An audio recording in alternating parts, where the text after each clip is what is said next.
भारत और पाकिस्तान के बंटने के सिलसिले में दो बहस इस देश में बहुत कॉमन हो गई है और एक नैरेटिव बहुत आसानी से कहा जाता है, अंग्रेजों ने हमें बांट दिया, अंग्रेजों ने हमें बांट दिया।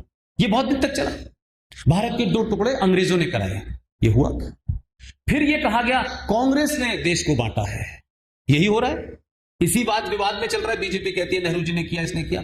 लेकिन जो असली उसका कल्प्रिट है, जो चोर है, हम इसलिए उसके बारे में नहीं बोलते कि जैसे हमको इस्लामिक आतंकवाद कहने में डर लगता है, इसी तरीके से हमने कभी यह नहीं कहा कि भारत और भारत का जो विभाजन था वो भारत की मुस्लिम लीग ने कराया था।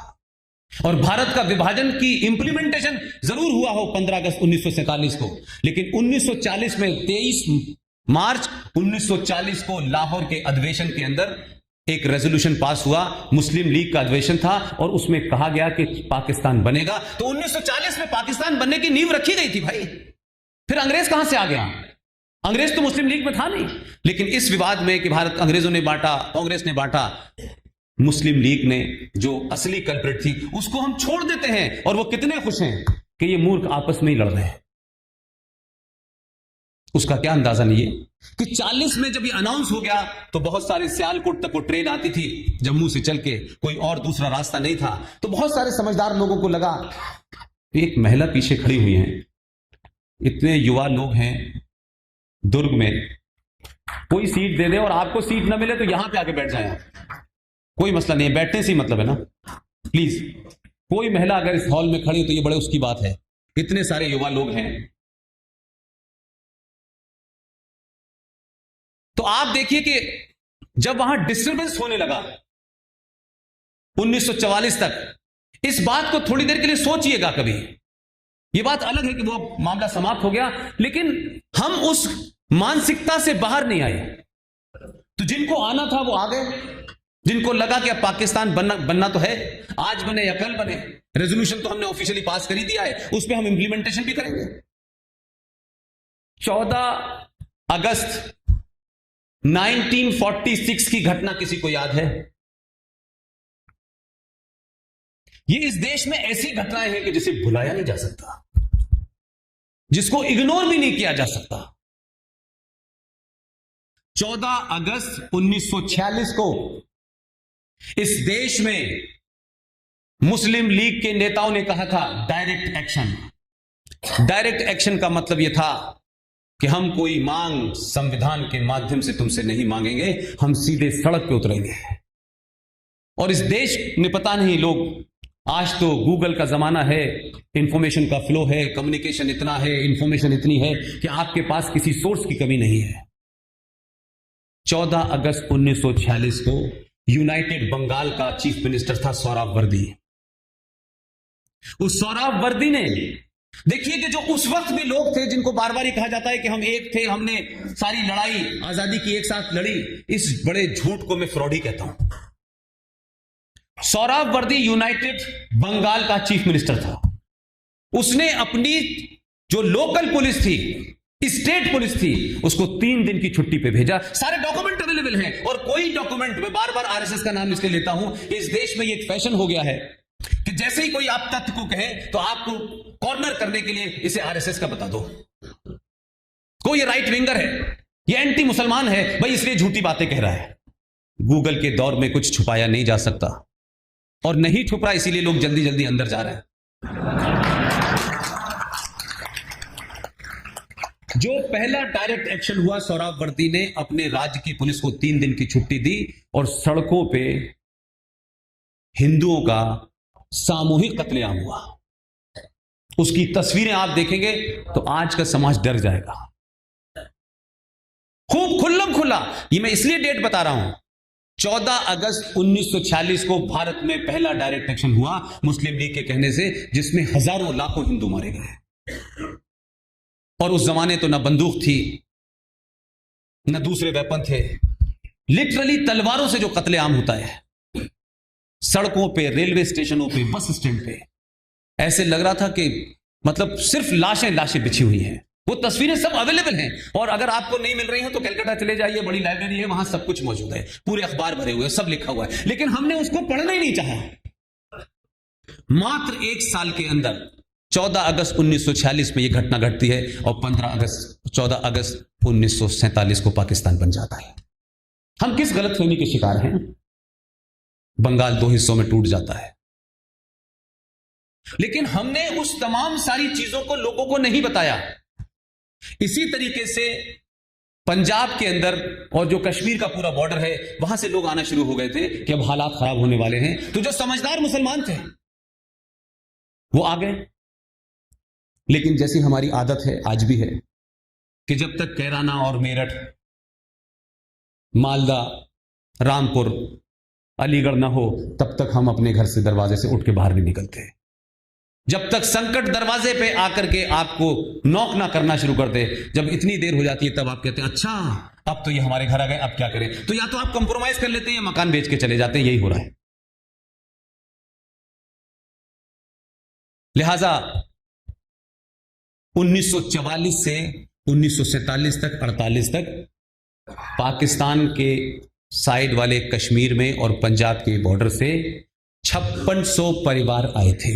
ये सब सरकारी रिकॉर्ड की बात है, ये कहीं 5 जन में छुपी हुई खबर नहीं है। कोई आरोप नहीं लगा सकता है। इसलिए तथ्यों पे, हिस्टोरिकल, उसको हमेशा टेम्पर मत कीजिएगा। मेरे फेवर में जाए या मेरे खिलाफ जाए, क्योंकि आज की जनरेशन के पास अगर हम कुछ भी गलत कहेंगे, डॉट बराबर भी गलत कहेंगे, तो जिस जनरेशन को आप लोग कहते हैं कि ये युवा जनरेशन है, ये मोबाइल में लगी रहती है, ये पिज्जा खाती है, ये मोमोज खाती है, इनको, वही जनरेशन सबसे बड़ी राष्ट्रवादी है। उसके अंदर के राष्ट्रवाद को समझने की कोशिश कीजिए। अगर कुछ लोग ये समझते हैं कि राष्ट्रवाद का नाम है कि जोर से भारत माता की जय कह जाने से राष्ट्र मजबूत होगा, नहीं होगा। वो चुपके से 35 हटाने की मुहिम से होगा, वो चिल्लाने से नहीं होगा। तथ्यों पे बात कीजिए, जमीनी सच्चाई को समझ के आगे बढ़िए। चिल्लाने से कुछ नहीं होना।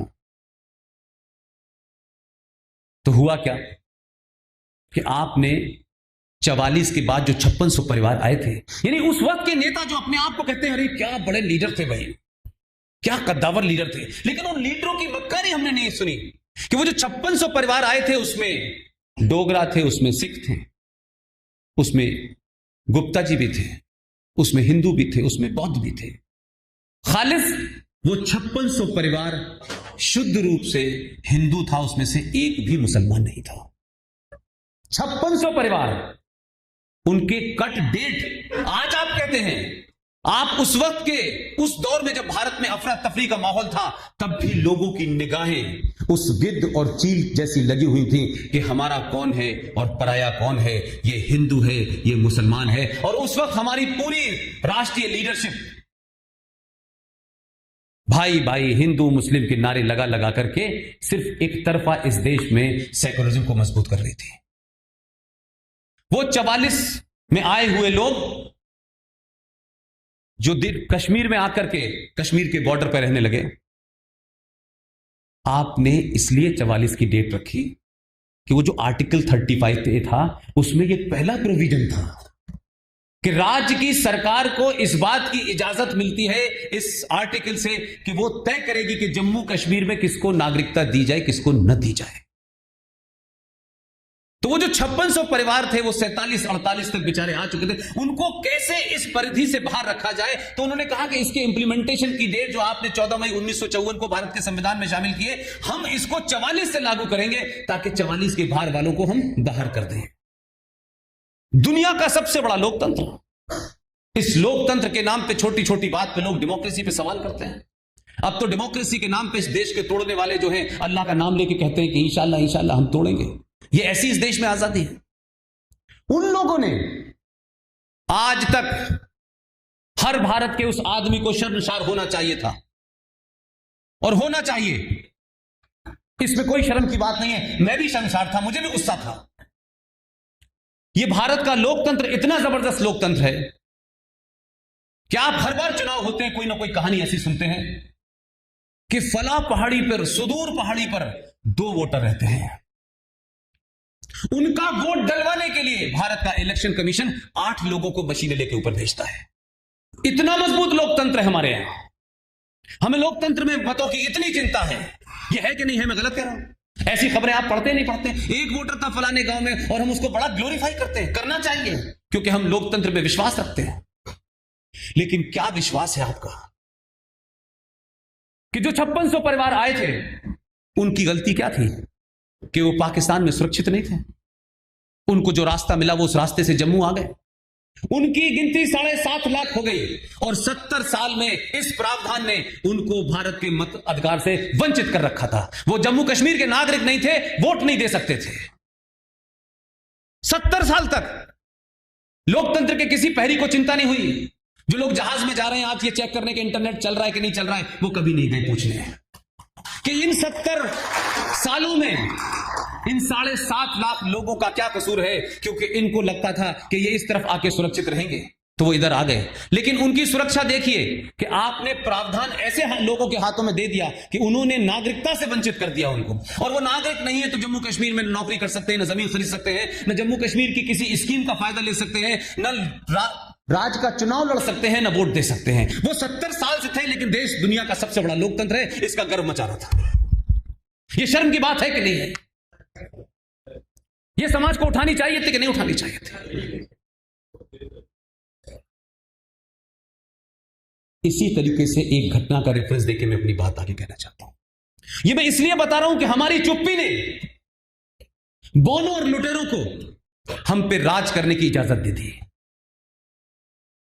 जिस मिट्टी में, जिस सभ्यता में सबको साथ लेने की परंपरा थी, जिस परंपरा और आदर्शों की वजह से आप 700 साल तक गुलाम रहे, आपने किसी को नहीं रोका कि हम तुम्हारे खिलाफ हैं, तुम्हारा मत यह है, तुम अपने मत को मानो, लेकिन हमसे हमारे मत के बारे में मत कहना।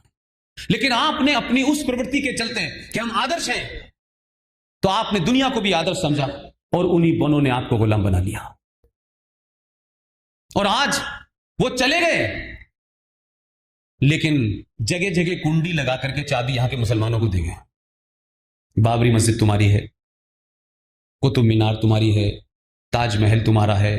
अब मुझे यह समझ नहीं आ रहा कि ये बाबर के वारिस हैं, औरंगजेब के वारिस हैं, या कश्मीर में अब्दुल्ला साहब के जो पूर्वज हैं। अब्दुल्ला साहब प्राइवेट मीटिंग में तो बताते हैं, सार्वजनिक कहने से डरते हैं। 1722 में इस अब्दुल्ला परिवार के पूर्वज का नाम था राघो राम, जो साहब इस देश को एक तराना देके गए हैं, सारे जहां से अच्छा वगैरह वगैरह। वो मोहम्मद इकबाल साहब भी कश्मीरी पंडित ब्राह्मण थे। तो जो यहां कन्वर्ट हुए, यानी आप ट्रेजेडी देखिए जीवन की, कि जो लोग उस वक्त जो भी भारत में आए, उन्होंने तलवार के जोर पर अत्याचार करके आपको कन्वर्ट कर लिया। और उनका मॉरल देखिए कि जो उन्होंने तलवार के जोर पे शलवार पहन ली, वो आपको, आज के समाज को, मेरे पूर्वजों को, मेरे दादा परदादाओं को, उनसे कह रहे हैं, उन्हें डरा रहे हैं, तुम औरंगजेब से ज्यादा तो खतरनाक नहीं हो यार, तुम बाबर से ज्यादा तो अत्याचार नहीं कर सकते। हम जब नहीं बदले तो अब क्या बदलेंगे भाई? तो अब ये जो कन्वर्जन है, धर्म परिवर्तन का जो चक्कर चल रहा है, मजहब के नाम पे परिवर्तन का जो चक्कर चल रहा है, और वो लोग आपको डरा नहीं रहे, आपको इतना डरा रहे हैं, ऐसा लग रहा है कि जैसे सारा पुरुषार्थ उन्हीं में था। तो ये पुरुषार्थ तब कहां चला गया था जब शलवार पहनने थे। तो आप तो 2 रुपए किलो चावल की वजह से कन्वर्ट हो गए, हम उस वक्त भी कन्वर्ट नहीं हुए जब हमारी गर्दन पे तलवार रखी हुई थी। तो तुम हमको क्या बदलोगे भाई? इसी तरीके से जम्मू कश्मीर राज्य का जो संविधान है, जिसको मैंने अभी 3 महीने पहले लिया था, अब मैंने उसका विसर्जन कर दिया है। उस संविधान में एक एग्जीक्यूटिव, ये मैं इसलिए बता रहा हूं कि आप सोचे कि कितने गहराई तक जड़ें हैं। और शायद इस घटना के बाद जो 6 अगस्त को हुई है, तो पूरी दुनिया में और देश भर में जो प्रतिक्रिया हो रही है, उससे आपको अंदाजा होगा कि हम अपने घर के अंदर किचन का दरवाजा किधर खोलेंगे और बेडरूम में कौन सोएगा, ये हम तय करेंगे या पड़ोसी तय करेगा? तो संविधान की धारा हम हटाएं ना हटाएं, ये हमारा मामला है। इसके लिए बांग्लादेश में 2.5 लाख लोगों का जुलूस क्यों निकल रहा है? पाकिस्तान को इसकी क्यों चिंता हो रही है? क्योंकि जड़ें हैं भारत में, उनकी जड़ें बहुत गहरी हैं। 60 लोग सुप्रीम कोर्ट गए हैं। दुर्भाग्य है, मुझे अभी भी कहने में कोई झिझक नहीं है, उसमें 20 कश्मीरी पंडित भी हैं। ये मुझ जैसे आदमी जिसका बाप दादा परदादा कभी कश्मीरी नहीं गया, मेरा तो जन्म उत्तर प्रदेश में हुआ, न मेरा कश्मीर से कोई इंटरेस्ट है, न लेना है न देना है, न मुझे जीवन में कोई चुनाव लड़ना है, न मेरा कोई राजनीतिक महत्वाकांक्षा है। मैंने तो साधारण सी अपनी नौकरी छोड़ के ये काम इसलिए शुरू किया कि मुझे लगता था कि मैं ये कंट्रीब्यूट कर सकता हूं, तो मैंने एक एक्सपेरिमेंट किया और कंट्रीब्यूट हो गया, इसलिए मैं आज आपके बीच में खड़ा हूं।